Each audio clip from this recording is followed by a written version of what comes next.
Sir वहाँ पर पाकिस्तानी कारतूस मिले हैं, वो कहाँ से मिले हैं फिर? पाकिस्तानी कारतूस मिले, मैं मान लेता हूँ जी वहाँ पे पाकिस्तानी कारतूस मिले। तो एक तरफ तो सुबह उठते ही सबसे पहले आप कहते हो मोदी जी के राज में देश सुरक्षित हाथों में है, रोज़ यही नारा दिया जाता है, मोदी जी के राज में देश सुरक्षित हाथों में है। और उसके बाद पाकिस्तान से हथियार स्मगल होकर अगर भारत में आ रहे हैं तो फिर गलती किसकी है साहब? मेरी, आपकी है, भाई साहब की है, भाई साहब की, किसकी गलती है? पाकिस्तानी कारतूस मिल रहे हैं, पाकिस्तान रिवाल्वर भी मिल रहे हैं, पाकिस्तानी हथियार भी मिल रहे हैं, तो हमारा बीएसएफ क्या कर रहा है, हमारा गृह मंत्रालय क्या कर रहा है, हमारे इनपुट जो है आईबी इंटेलिजेंस ब्यूरो वो क्या कर रहा है, हमारी लोकल सीआईडी यूनिट वो क्या कर रही है, एलआईयू क्या कर रहा है, लोकल इंटेलिजेंस यूनिट जिसे कहता है, वहाँ का पुलिस प्रशासन क्या कर रहा है कि पाकिस्तान से हथियार स्मगल होकर लोगों के घरों तक पहुँच रहे हैं और पुलिस प्रशासन सोया बैठा है। लेकिन सुबह सुबह उठते ही सबसे पहले आप कहते हैं मोदी जी के राज में तो देश सुरक्षित हाथों में। ऐसा सुरक्षित हाथों में कि पाकिस्तान से स्मगल होने शुरू हो गए हथियार। कहाँ से आए कारतूस वो? मिलते होंगे भाई कारतूस वो? ये योजना थी पूरे संभल को या यूपी को सुलगाने की।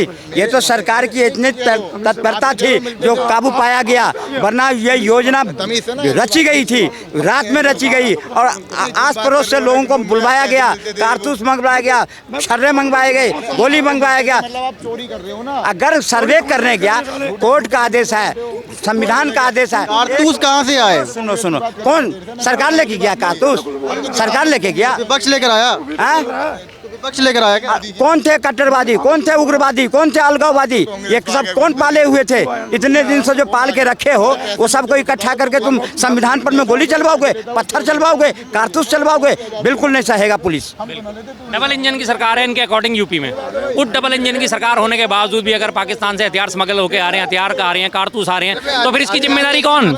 जिम्मेदार कौन? एक दिन में आगे हथियार, 10 साल में सारे हथियार पाकिस्तान से बीजेपी ने मंगा दिए। 7 साल से भी डबल इंजन से हथियार नहीं आए, 70 साल से हथियार। बताइए, पिछले 7.5 साल से मोदी जी की और योगी जी की मिलके कहा जाता है कि डबल इंजन सरकार है, और डबल इंजन सरकार होने के बावजूद भी अगर वहाँ से हथियार आ रहे हैं तो फिर इसका जिम्मेदार कौन है? फिर तो आपका प्रशासन कुछ नहीं है। आप सुरक्षा की गारंटी कैसे दे सकते हो लोगों को जब आपको पता है कि आप वहाँ पे हथियार की स्मगलिंग नहीं रोक सकते? और दूसरी तरफ कहते हैं कि देश सुरक्षित हाथों में। मैं कौन सी चीज़ को मानूँ आपकी?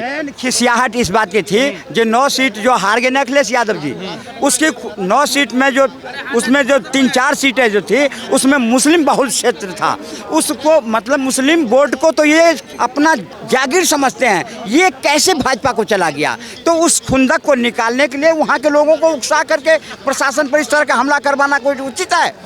चाचा जी एक बात और भी है, विपक्ष को जाने क्यों दिया जा रहा है वहाँ पर? हाँ, विपक्ष को वहाँ पर जाने क्यों नहीं दिया जा रहा? अभी जहाँ पर माहौल गर्म है, हालात खराब है, वहाँ विपक्ष जा करके क्या करेंगे?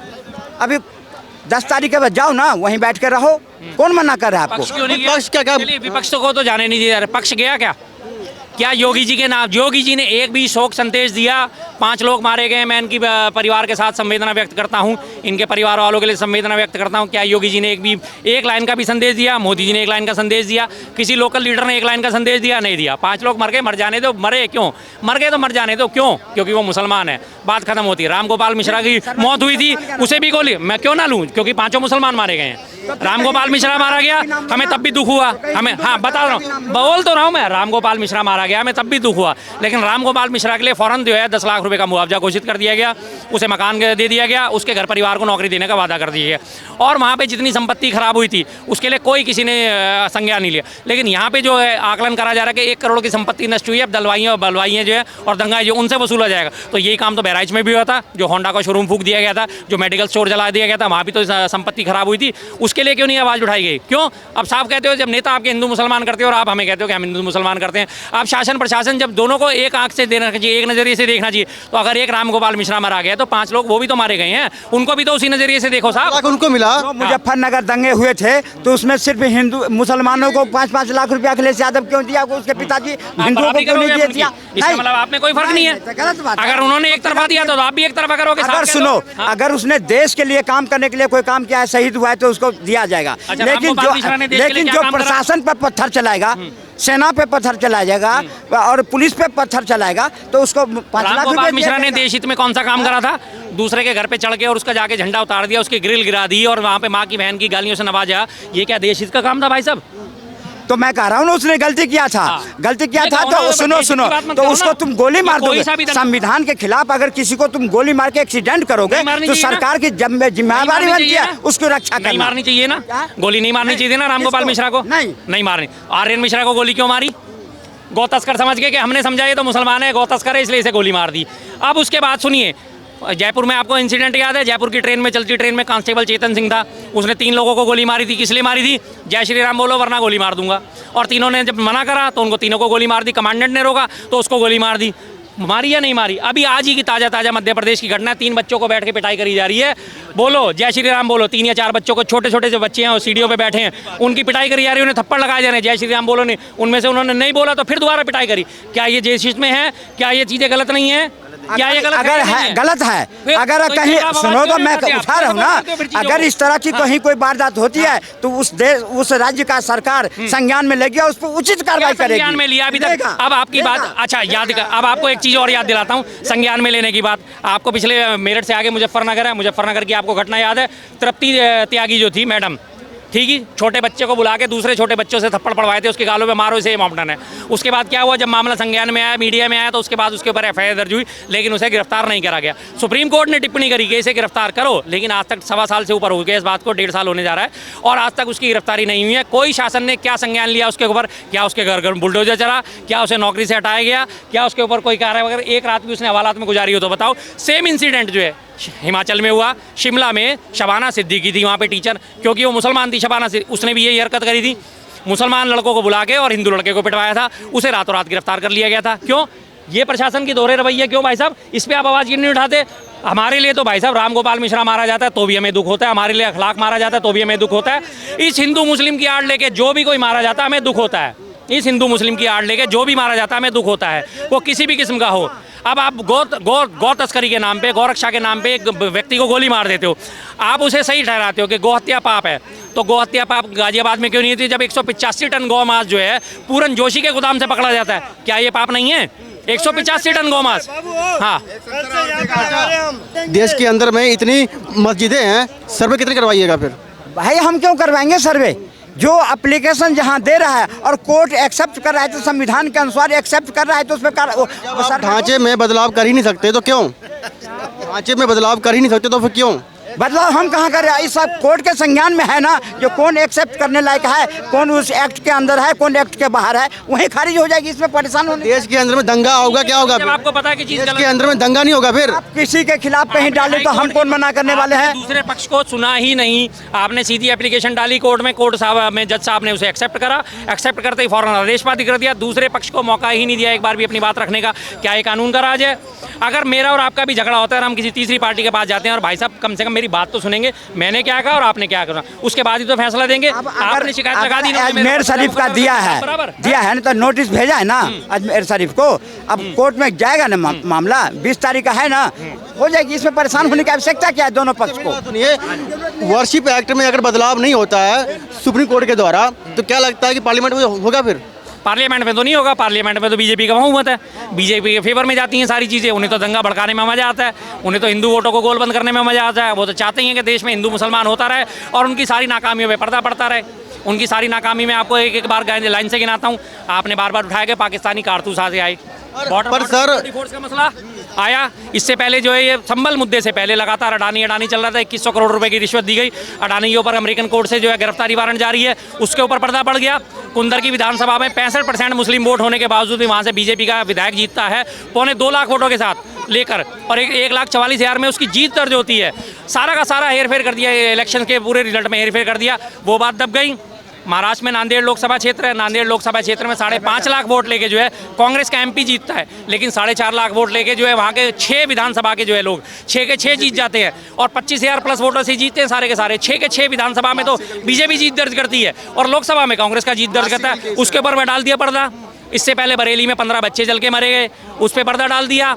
और उसके बाद आपको माधवी बुच जो है सेबी में फंसी हुई है, उसके ऊपर पर्दा डाल दिया। सारी चीज़ों पर पर्दा डालने के लिए संभल तैयार कर दिया गया। अब सारा मीडिया आप जैसे हमारे जैसे सब छोड़ के, इन सब बड़े मुद्दों को छोड़ के संभल मंदिर मस्जिद, संभल मंदिर मस्जिद, वो अपने मोटो में सक्सेस हो गए। उनका मोटो जो है सफल हो गया, बात खत्म। अभी शर्मा जी का है ना, जो बीजेपी की तो मेजोरिटी है ही, सेंट्रल में सरकार है ही, तो कर ही देगा। तो एक समय था जो आपका भी सरकार था, आप भी मेजोरिटी में कांग्रेस की सरकार थी, जितना होता है हिंदू के खिलाफ सारी चीज़ें आपने पास कर दिए। तो आज बीजेपी के पास है हिंदू के हक में, तो हिंदू के हक में पास करेगा। इसमें शर्मा जी को परेशान होने की आवश्यकता ही नहीं है। संभल का मुद्दा हुआ देश के अंदर में, सर्वे हुआ वहाँ पर, और 1991 एक्ट को लेकर सुप्रीम कोर्ट के अंदर में बहस चल रही है, क्या देख रहे हैं? देखिए 1991 का जो वर्शिप एक्ट है, 1991 का वर्शिप एक्ट है, उसका सरासर उल्लंघन करा जा रहा है। जहाँ भी एप्लीकेशन एक्सेप्ट हो रही है, जहाँ भी एप्लीकेशन दी जा रही है, कानून का सरासर उल्लंघन करते हुए दी जा रही है। जब एक एक्ट बन चुका है, एक तरफ आप कहते हो हम संविधान का सम्मान करते हैं, हम संविधान को चूमते हैं, संविधान हमारी आत्मा है, और उसी तरफ दूसरी तरफ आप संविधान को तार तार करते हुए चलते हो, तो ये दोनों चीज़ें एक साथ नहीं चलेंगी ना। मोदी जी बार बार कहते हैं मैं संविधान सर्वोपरि, मेरे लिए संविधान सर्व, लेकिन उन्हीं के नीचे के जो लोग हैं वो इन चीज़ों को उठाते हैं, मुद्दा उठाते हैं। अब इसी मुद्दे को आप देख लीजिए, संभल देख लीजिए, या फिर अपना अजमेर शरीफ दरगाह देख लीजिए। इन मुद्दों पे अगर मुद्दे उठाए गए थे तो मोदी जी ने अगर संविधान की वो इज्जत करते हैं तो उन्होंने क्यों नहीं अपील दायर करी है भाई इस तरह के मुद्दे ना उठाए जाएँ, ये मुद्दे जो है देश हित में नहीं हैं। सर्वे कराने को क्या दिक्कत है? नहीं, सर्वे किस लिए? सर्वे किस लिए? सर्वे आप कहाँ किस चीज़ का कराओगे साहब? आप सर्वे किस चीज़ का कराओगे? पानीपत का तीसरा युद्ध हुआ था, पटपड़गंज के मैदान में लड़ा गया था, पूर्वी दिल्ली में पटपड़गंज का एरिया, वहाँ पे एक इलाका है उसका नाम है खुरेजी, जिसे कहते हैं खुरेजी। खुरेजी अब कहना शुरू कर दिया, उससे पहले उसे कहते थे खून-रेंजी। खून-रेंजी मतलब यहाँ लगातार कत्लेआम हुआ, मारकाट हुआ। अब आप उसका भी सर्वे कराओगे तो नीचे सैकड़ों हजारों लाखों कंकाल मिलेंगे आपको मौजूद वहाँ पे दफन, तो क्या मिल जाएगा उससे? गड़े मुर्दे उखाड़ने से कभी कुछ मिलता है क्या? कंकालों के सिवा कुछ मिलेगा क्या? अगर आपने खुदाई करवानी है, आप मिनरल्स की खुदाई करवाओ, आप उसके सर्वे करवाओ कि हाँ जी हमारे में कहाँ लिथियम के भंडार मिल सकते हैं, कहाँ हमारे को खनिज भंडार मिल सकते हैं। हमारे यहाँ मंदिर मस्जिद के सर्वे हो रहे हैं, और आप जाके देखिए चाइना में जो है वहाँ सर्वे हो रहा है खनिज भंडारों का। चाइना में 1000 मीट्रिक टन सोने का जो है भंडार का पता चला है। अब वो 1000 मीट्रिक टन जब सोना निकलेगा तो चाइना आप देख लीजिए वर्ल्ड में कहाँ हैसियत पे पहुँचा होगा, और हम कहाँ हैसियत पे पहुँचे होंगे? ये मंदिर मस्जिद ढूंढते ढूंढते आपस में लड़ जड़ के यहीं ख़त्म हो जाएंगे सब। बस क्या करोगे उसका सर्वे करके, क्या कीजिएगा? भाई ये कोर्ट में अगर कोई चीज़ एप्लीकेशन गया है तो संविधान के अनुसार जो भी व्यवस्था होगी, कोर्ट जो आदेश करेगा उसको मानना चाहिए। सबको, देश के लोगों को मानना चाहिए। जो अगर कोर्ट में गया है कोई मसला तो कोर्ट जाने, कोर्ट अगर एक्सेप्ट किया है तो एक्ट के मुताबिक एक्सेप्ट किया है, एक्ट में कोई संशोधन करके किया है, और उसकी कोर्ट का जो आदेश होगा उसको सारे देश की जनता को, दोनों पक्ष को मानना चाहिए। कह रहे हैं कि कोर्ट ने एक्सेप्ट किया है, दिक्कत क्या है? हाँ, कोर्ट ने वही तो एक्सेप्ट करा है, तो एक्सेप्ट क्यों करा है साहब? क्यों करा है? क्यों एक्सेप्ट करा है कोर्ट ने? जब साहब एक 1991 वर्शिप एक्ट बना हुआ है, जब वो एक्ट है तो एक्ट का उल्लंघन करते हुए आप एप्लीकेशन एक्सेप्ट कर रहे हैं, तो क्यों कर रहे हो? आपने संविधान को वहीं तार तार कर दिया, आपने एप्लीकेशन एक्सेप्ट करके पूरे देश में आग लगा दी, पूरे यूपी में आग लगा दी, जब आपको पता था। और कितनी फास्ट स्पीड से काम करेगा, सुबह 10 बजे एप्लीकेशन लगती है, 12 बजे उस पर सुनवाई पूरी हो जाती है, 2 बजे उस पर फैसला दे दिया जाता है, 4 बजे कोर्ट कमिश्नर नियुक्त होकर, और कोर्ट कमिश्नर अपने सर्वे के लिए चल देता है। मात्र 4 घंटों में सारी की सारी आपने कार्रवाई निपटा दी। कितनी स्पीड से काम करा आपने तो साहब, 1 मिनट के अंदर उसकी धज्जियाँ उड़ा दी। और 19 तारीख को जब वो सर्वे निपट गया था, उसमें सर्वे करने गई इंतजामिया कमेटी वहाँ की जो है, उसने कहा ठीक है जी आप आइए सर्वे करिए। सर्वे करने के लिए उनको करने दिया, आराम से वो लोग सर्वे करके चले गए, कोई शोर शराबा नहीं, कुछ नहीं। 20 तारीख को वोटिंग थी, वोटिंग निपट गई। 21-22 बीच में गया, 23 तारीख को जैसी रिजल्ट आया है, रिजल्ट में जो है पूरे महाराष्ट्र में जितनी जो चुनावों में धांधली हुई, यूपी में जितनी धांधलियाँ हुई हैं, उनके ऊपर सवाल ना उठ जाए। अगले दिन 24 को सुबह 5:45 बजे दोबारा से वही कमेटी जो है, वही कोर्ट कमिश्नर फिर से सर्वे करने पहुंच गया। और इस बार जब वो सर्वे करने जा रहा है तो उसके साथ पुलिस का बल भी मौजूद है, और उसके पीछे हज़ारों के लोग भी मौजूद हैं। सुबह 5:45 बजे हज़ारों लोगों को कहाँ से पता चल गया कि कमेटी दोबारा से सर्वे करने जा रही है, कोर्ट कमिश्नर दोबारा सर्वे करने जा रहा है। और वो भीड़ जो है भड़काऊ नारे लगाती हुई जा रही है, भड़काऊ भाषण देती हुई जा रही है, भड़काऊ हरकतें करती हुई जा रही है। और उसके बाद जब वो दंगा फसाद फैलता है तो सारे के सारे गुनहगार वो लोग हो जाते हैं। क्यों भाई? दरअसल बात क्या है, मुख्यमंत्री योगी आदित्यनाथ ने गंगा जी के घाट पर कहा था, हम किसान वर्ग के लोग वहाँ मौजूद थे, कि गन्ने का मूल्य 400 पार करेंगे, किसी का पेमेंट नहीं रुकेगा। 3 साल तक की पर्ची अटकी हुई है। देश का अन्नदाता जाए तो जाए कहाँ? विरोध करे तो लाठियाँ झेले। अपने ही यही लोग कुछ किसानों को खालिस्तानी कह दें। दे क्यों रहा है किसान? अपना अनाज अपने गाँव में बांटे, यार इन लोगों को देने, मार दे आज जनता को।